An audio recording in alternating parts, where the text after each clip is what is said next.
គ្រាន់តែចុះចេញពីតំណែង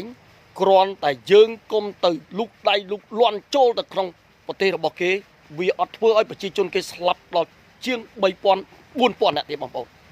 បាទណាមេដឹកនាំអ៊ីរ៉ង់បាទណាគ្រាន់តែអត់គិតពីជីវិតរបស់ប្រជាជនបាទបងប្អូនគ្រាន់តែចុះចេញពីតំណែង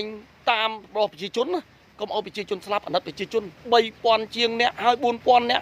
ហើយចាប់ខ្លួនជាង10000អ្នកទៀតបងប្អូនហើយមេដឹកនាំរបស់សហរដ្ឋអាមេរិកមហាអំណាចនេះគ្រាន់តែកំលុកលាន់ដៃចូលបើមានសបោលុយយកលុយទៅជួយពួកគាត់វិញ